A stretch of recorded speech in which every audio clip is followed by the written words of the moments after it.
Now, we're going to carry this one over a little. There are those amongst us who've had trouble with this program and have come back.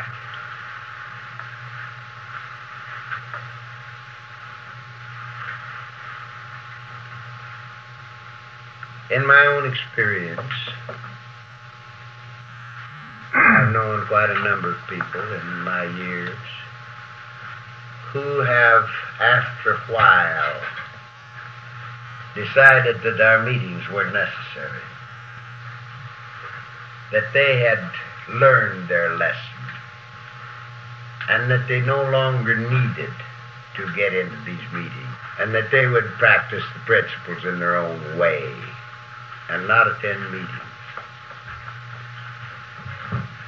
And for those whom I have known who have done this, in a period of 90 days, the light goes out of their eyes. Something happens to them. The light goes out of their eyes. And after a period of years, for instance, when I first came in, there was a chap who was most active. He was an attorney. He was disbarred. He went completely to hell in a handbasket. And he got into AA, and things happened, and he got back reinstated. And he did a great work in AA. But he became very successful, and he became the president of a building and loan. And he pretty gradually got out of, and has been pretty much out of AA for quite a number of years. About 2 years ago, he showed up with Wayne Harper at the Laguna Beach meeting. And I took a look at the guy, and I thought, my God, old Mose has been drunk. He looked just exactly like a guy who had been drunk for a month or two and was just coming back. And I felt very bad for him. But I was glad he was back. And after the meeting, I asked Wade, and he says, no, he hadn't been drunk. But he looked just like a civilian. Deadpan. Now, what about these so-called slips?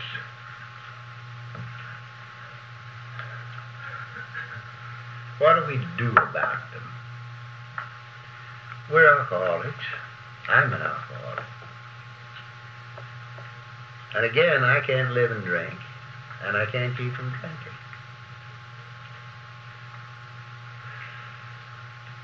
Now, there's a way that a lot of people are keeping from drinking. A lot of people. And it's spelled out for us.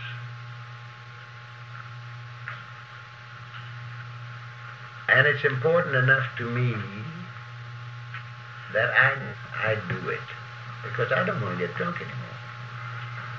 I would do this if I hated every one of you guys and hated this program. I would still be in here trying to work it because I can't drink and I can't keep from it. Well, fortunately for me, I love the program and I love its people. And it's no chore for me. But if something got important enough, and if I got to hurting bad enough, I'd get drunk again. I'm no different than I ever was. Not a bit different. I'm the same me that I always was. And if I hurt, I would drink. Now, I said a so-called slip. I rather doubt if there's any such thing as a slip. After a guy has once found the program, I don't think there are any slips. I think we fail the program and get drunk. we don't do the things we're supposed to have done. Now, I am excluding, for the moment, those who get drunk before they have found themselves in the program. I think we have one such with us tonight, who's been around a while, but hasn't really, maybe even yet, maybe today, he might have really decided he wants what we have and become willing to go to any length to get it. But I don't think before today he's ever really been convinced that there's nothing ahead of him but insanity or death, or a way to live on crude alcohol. And so I don't count this, because he hasn't yet found this way of life. But after we've found it, we have to then turn our backs on it before we can slip. There's an unwritten law, I am sure of it, in this fellowship of ours that says, inasmuch as I am alive because a drunk had time to share his experience, strength, and hope with me, my only right to keep this thing is that I also have time to share my experience, strength, and hope with anybody that wants it. Anytime, any place, anywhere. Now, supposing that I have another lesson to learn that includes this, what then am I going to do about it?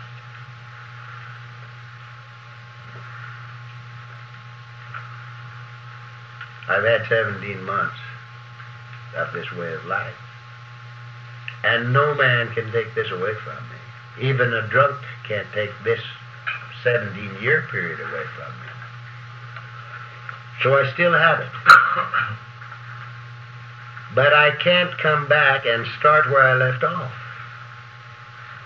This is the thing that's so difficult, and this is the reason that our percentage is so low of those who have been sober for 5 years or more to ever come back and stay with our program. Now, under 5 years, the percentage is relatively high. But over 5 years, it's very low. Because our people want to come back and start where they left off. They want to come back and pick up the pieces. You can't come back and pick up the pieces. You come back and pick up the program right where you picked it up in the beginning. Starting with step 1. Just exactly like the first approach to AA, we must come back to it with the same approach. Starting at step 1 and going right down the line, just like we did in the first piece.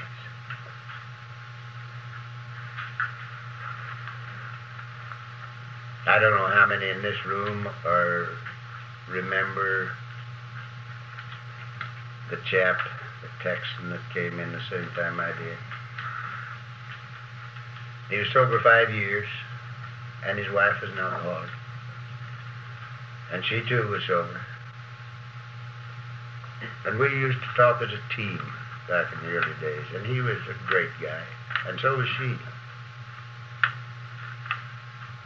And they decided after 5 years that they knew enough to handle this thing on their own. They knew enough about the disease of alcoholism and about the program of Alcoholics Anonymous and about themselves that they could run their own lives now, including controlled drinking. And they deliberately took themselves out of the program. And by George, they had us scared to death. Really they did. Because they almost made it. Really. 1 year, 2 years, 3 years, 4 years went by. And Kurt had a parking lot there in Beverly Hills, and we'd go by and see Kurt, and how you doing, Kurt? Fine, fine. Everything's wonderful. 4 years, he and Pat controlled their drinking. And the 5th year, they went to hell in a breadbasket. They went clear to hell, fast. That was 10 years, and this is 7 years later.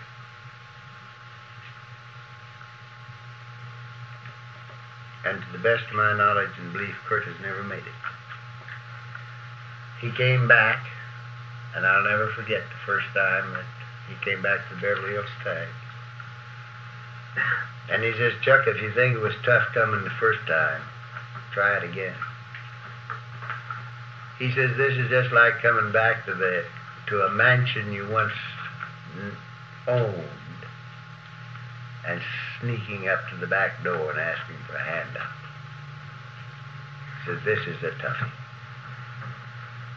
And the last I knew, Kurt had never gotten back yet. And his poor wife, Pat,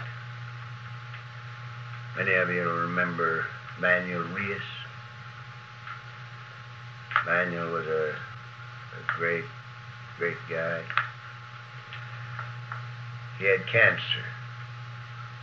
And right up till the very time he died, he knew he was dying. And he was still out carrying the message till he died. And he wasn't afraid. And I was to talk at Manuel's funeral.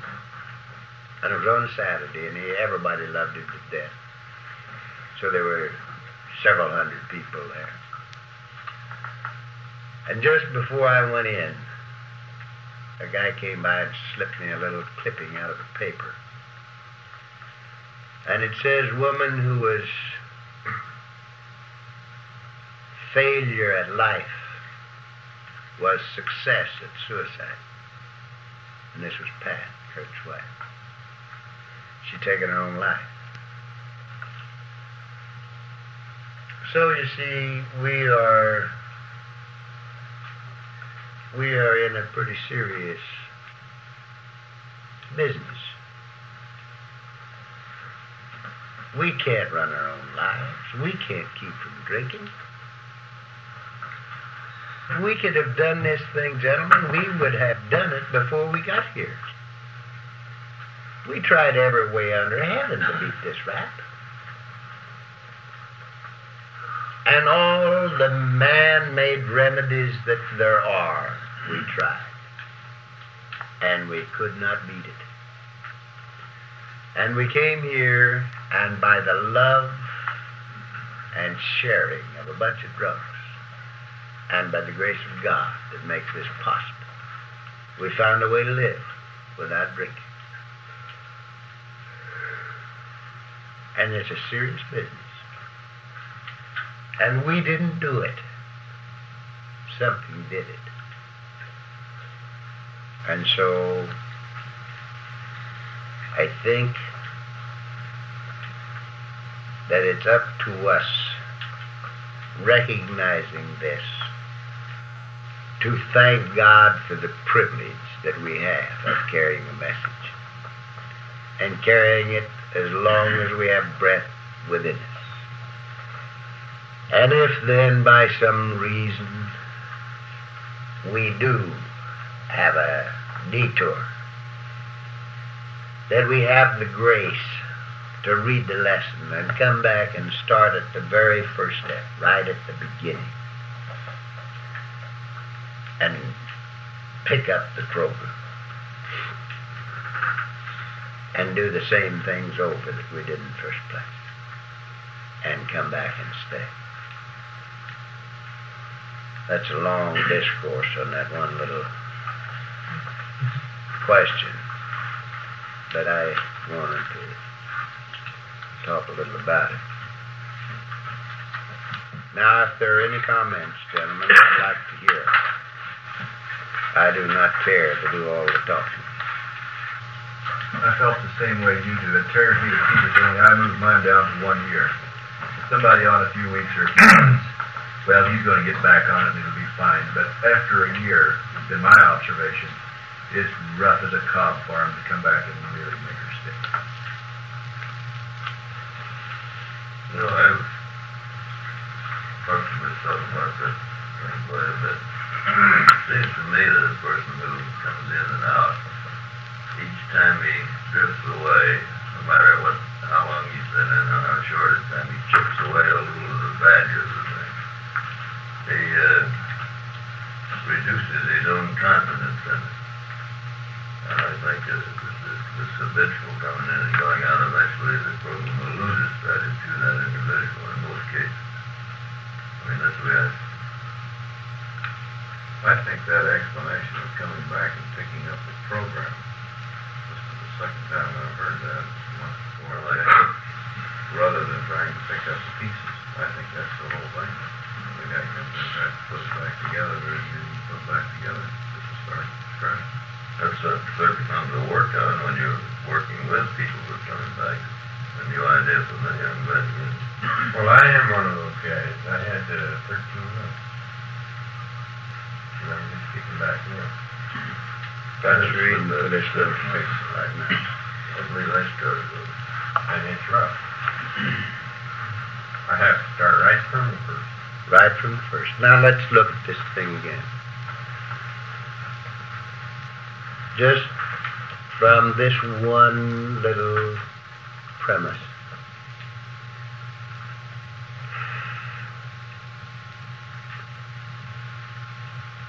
I was talking up in the valley outside of Bakersfield. Little town up there with two names, and I can't think of the names. Lost something or other.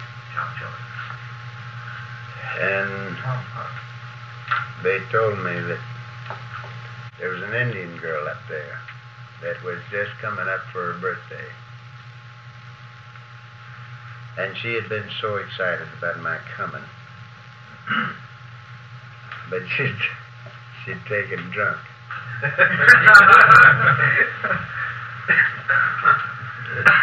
And she was in cycle. And they wanted to know if I'd stay over and go see this lady. And I did. And I went out the next morning, and they let me into a little cubicle. Nothing but a cot and a commode and no knob on the inside of the door. And she was lying there on that cot, crying, just crying her heart out. And she was ashamed to look at me. She laid with her face to the wall. And she was so ashamed. And she would sob out that she let the program down. She let her sponsor down. She let God down, and she was so ashamed.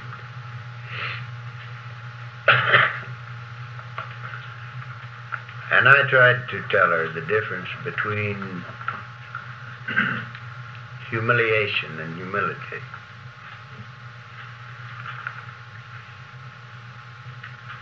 These words sound like they were cousins anyway, but they shouldn't even be in the same dictionary. Humiliation and humility. Humiliation is a hurt ego, a wounded pride, and shame. This is humiliation.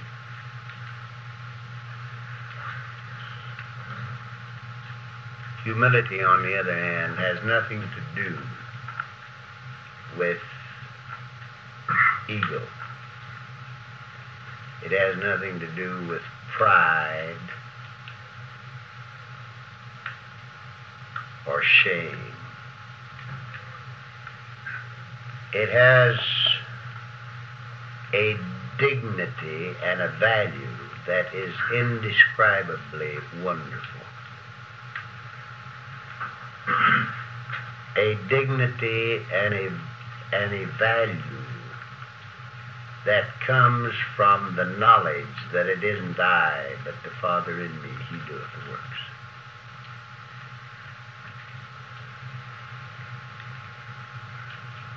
And it is indescribably wonderful. Has nothing to do with personal accomplishment of any kind at all. It's the seeing that it isn't I, but the Father in me, he doeth the works. It's terrific. Now, if we then have the humiliation, the shame, that we have let a sponsor down, or the program down, or God down. You see, this is still something that we thought we were doing. We thought we were doing a pretty good job. We believed our press notices. And so, there's the shame, the humiliation. But to see this thing as it is, as the necessity to learn another lesson, and to learn that lesson, and start over. There is no need for humiliation or shame or a wounded pride or a hurt ego. It's normal for an alcoholic to be drunk. It's not normal for an alcoholic to be sober. And we are sober not by our own efforts, but by the grace of God through the miracle of AA.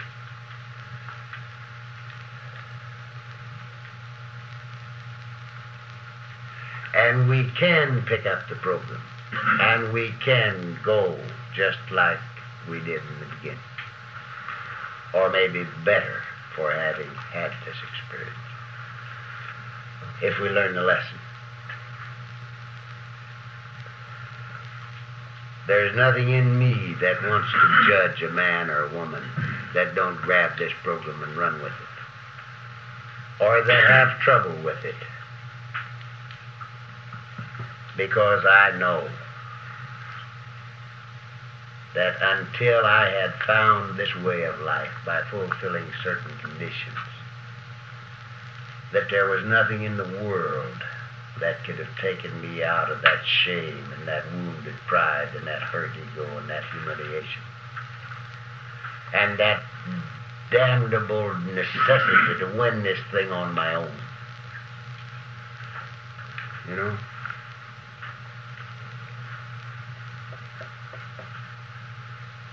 This is a point that we should see very, very plainly. Particularly now that we have our big conferences and so many groups try to build on named speakers.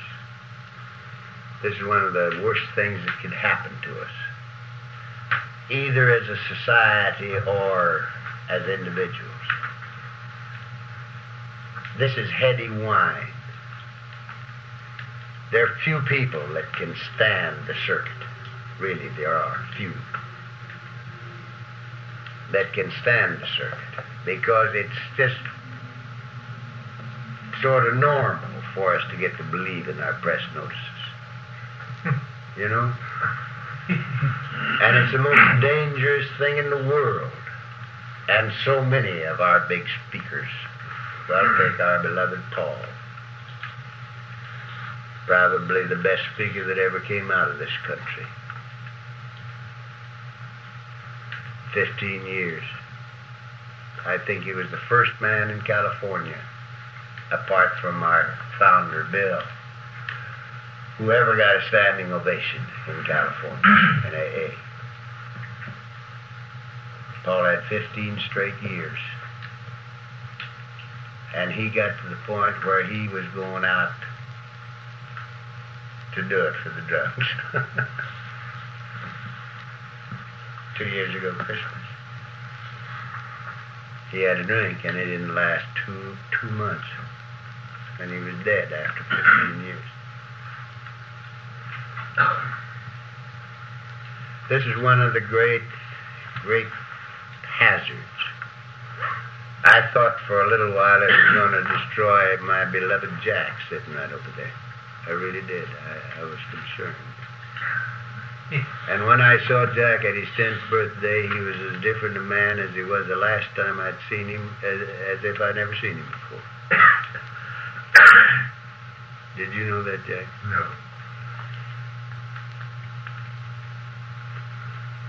It was wonderful when I saw you for your 10th birthday. Leveling off? Huh? Leveling off? Maybe remembering that from whence this thing came. You know, Jack? Jack's been a wheeler and dealer all his life. He's been president of the junior chamber and the advertising club and everything else. And he was a pretty popular boy in our society. It still is, and he's going to be more popular. But he had me worried a little bit. Now, let's just look at this thing one more minute, and we'll go for another question. Here's what. There's somebody here from Omaha. I went to Omaha a while back, a couple of years ago, 3 maybe. And I'd never talked in Omaha. And to my knowledge, I'd never met any of the bunch. And it wasn't an hour after I gotten into town until there were half a dozen or maybe 10 couples sitting with me, yakking. And every one of them were telling me about me. This one says, I heard you at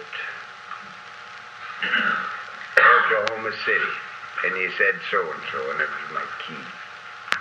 This one says, I heard you at Amarillo. This one says, I heard you in St. Louis, and so on. And they were just going. And pretty soon one of these old boys says, Chuck, how do you live with this kind of thing? Here there's a bunch of people that, as far as you know, you've never seen, and they're all just eating you up. How do you live with it? And I says, don't pay any attention to it. And I tried to duck it, and he says, that's not satisfactory. He says, tell me, how do you live with it? And I says, don't pay any attention to it. If it's good, I laugh, and if it's bad, I laugh. And he says, that's not satisfactory. Now tell us how you live with this thing. And I says, well, I'll tell you. If it was good, I didn't do it. And if it's bad, I don't want to hear about it. And this is the only thing they remember in Oklahoma, in Omaha. This is the only thing they remember. They were going around there for 2 days saying, if it's good, I didn't do it. And if it's bad, I don't want to hear about it. And this is the only way that I can figure this thing at all. If it's good, I didn't do it. You see, I know what I did with my life. I know exactly what I did with my life. And I take the credit for the first 43 years.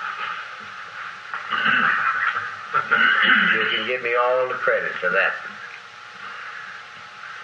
And I not only went in the hole, I pulled a hole in after it. Now, in this 17 years, I can take no credit. I'm alive because the drunk had time. And whatever the change is in my life is not of my doing. It is of this great thing. And it's not I, but the Father within me doeth the work. You know, this is one of the reasons I can laugh all the time. And do. After I was sober for 4, 5, 6 years, trying to read the lessons out of this deal, it finally occurred to me that they'd said to the carpenter, good master, good master. And he said to him, why callest thou me good? There's none good but one, and that's the Father. And if this didn't take all the incentive out of trying to be good for something, you know? Why callest thou me good? This was the greatest guy that ever wore a shoe leather. And he says, why callest thou me good? There's none good but one, and that's the Father. And they said to him, how do you do these things? And he says, boys, go pen your papers. I don't. Of myself I can do nothing. It's the Father within. He doeth the works. So who am I to think I can do something? Of myself I'm a tongue-chewing, babbling idiot drunk, writhing in the floor. That's me. Without this thing, and with this thing, completion. And so all I can do is thank God and pass the ammunition. Next question. Do you assume that the person who answered your initial A call is your sponsor? Or should you wait and select a sponsor of your own choice?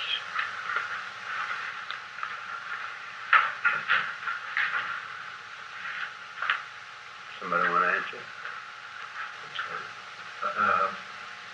On the first blush of the thing, there's some question already, or he wouldn't have asked the question. So the answer to that would be select your own.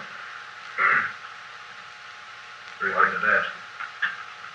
After 2 or 3? I can tell you a little story that happened to me. I made an original call on a person. Took him to quite a few meetings. And he just sat and waited for me to come and get him taking the meetings. I got overturned at him one night. I went over there. He had 3 automobiles in the driveway and called up with instructions as to where I was going to take him that night. Anyway, I did take him. So, he dropped off going to meetings a little bit. Anyway, he got drunk and called me one night while he was drunk. Told me he didn't think too much of me. Next time I saw him about a month later, he was back in the meeting. He looked just as happy as if he had good sense. Called me off the side. He said, Jim, I want to tell you something. I want to tell you this before anybody else tells you. Well, I said, all right, Bob, tell me. He did. He said, you know, he said, I got to think about you. He said, I don't think you were a very good sponsor for me. So he said, what I did is, he said, I called the central office and I got me a new one.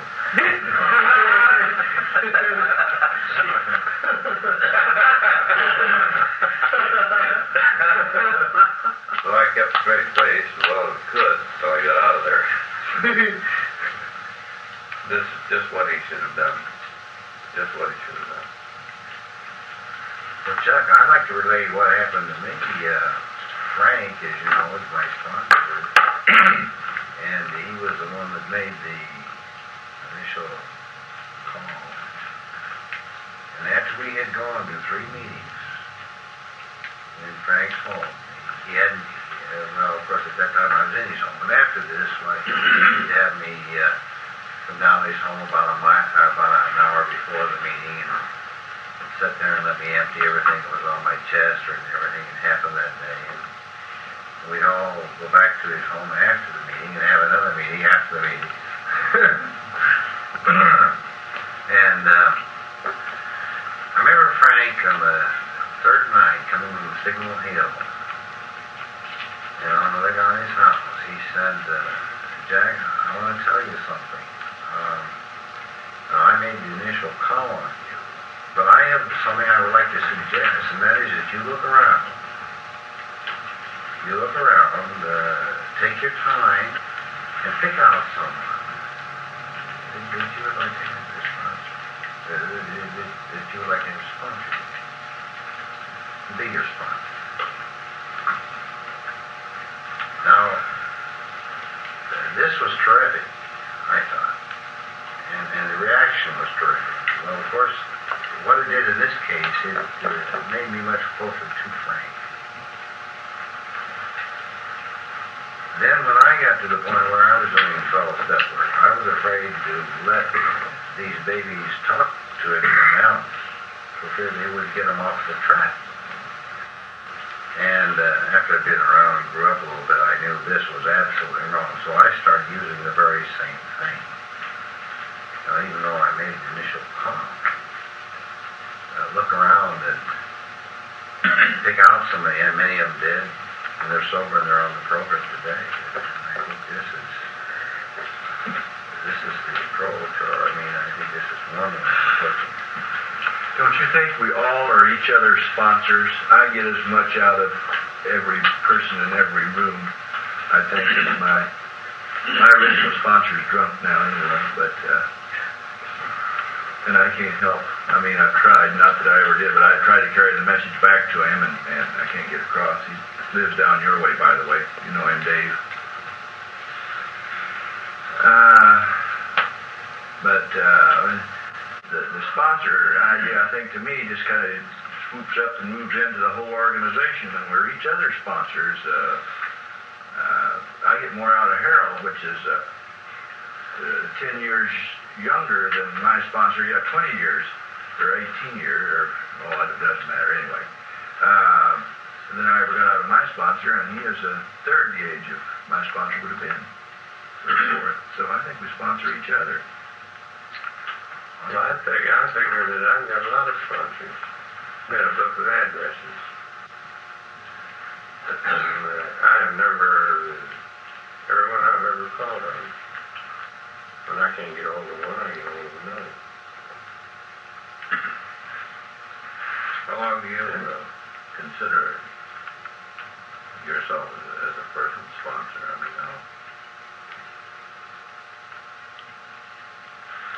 When you turn them loose. Solo. Yeah. I have never had a baby in Alcoholics Anonymous. You've been a sponsor, though. I don't mind anybody else using the term. It don't bother me in the least.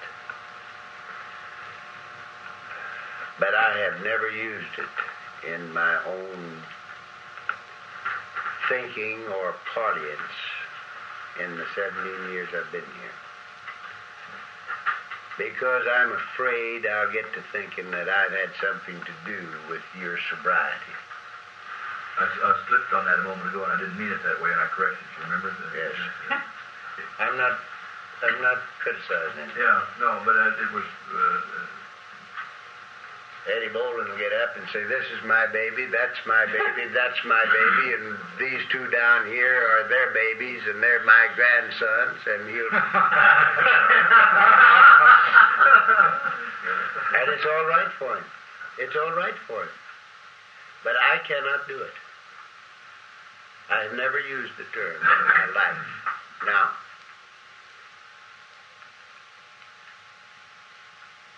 I am never anybody's sponsor unless they ask me to be. I have many people who ask me if they can have me as their sponsor, and I tell them yes. And that I will do anything that they want me to do. And I try to do the best I can, but I cannot feel any ownership at all. And I got to tell you a little story about this. But you say, how long? If anybody asks me to be a sponsor, before I want them to release me if they've asked me, I want to give them the entire story of Alcoholics Anonymous. I want to take them first through the getting sober, the getting away from the first drink,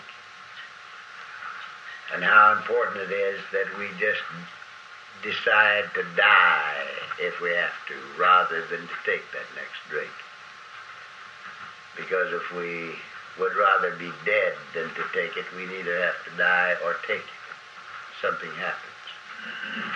And we go through the initial stages, and then through the group stage, and then through the intergroup stage, and then the entire history of our society, and the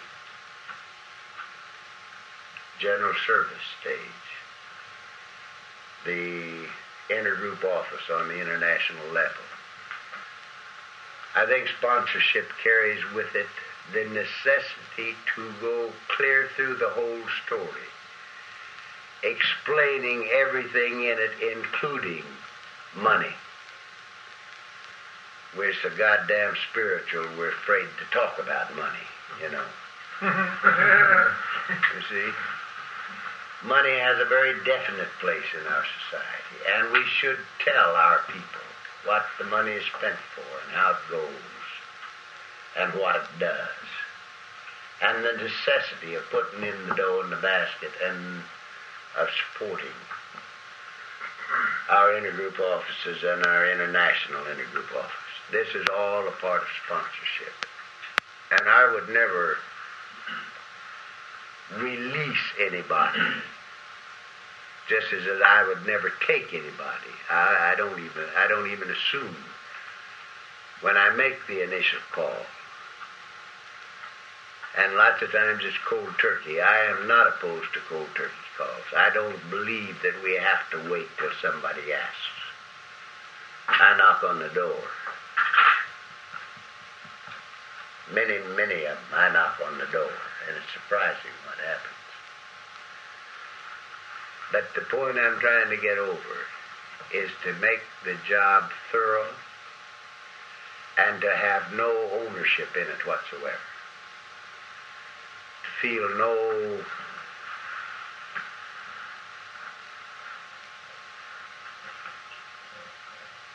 credit is due you for sponsorship. If we take the credit for a man's sobriety, we've got to take the failure as our own. And this is no good. Now let me tell you a little story. I'm in Monroe, Louisiana. I guess it's 3 weeks ago, for their 17th anniversary. And there's an old boy who is Texas from the top to bottom. Comes over from Odessa. He lives in Odessa, and he's slow, easy kind of guy. And after the meeting on Saturday night, we went out to somebody's house. When it came time to go back to the motel, we got in the car, and it was his car. He was driving. And he says, Chuck, he says, you remember that old red-faced boy that I brought over to the meeting the last time you were down here? He says, I paid that son of a bitch's hospital bill to get him out to come and hear you talk.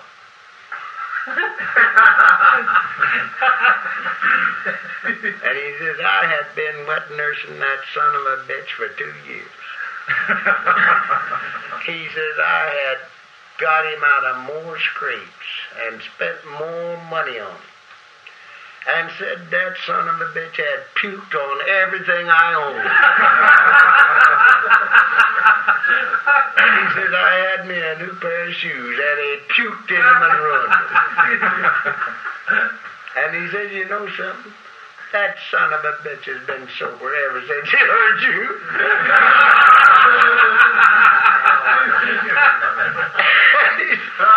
He says he just had his first birthday.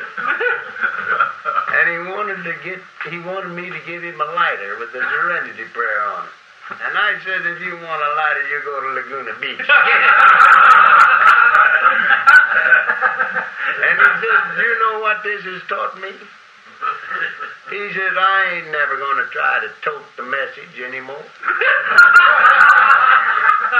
He says, I'm going to find out where the message is and tote the alcoholic to the message.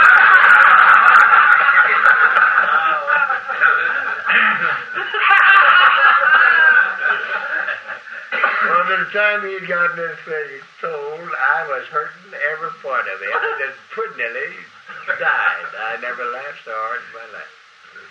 He wasn't going to tote the message anymore. He was going to find out what the message was. And tote the alcoholic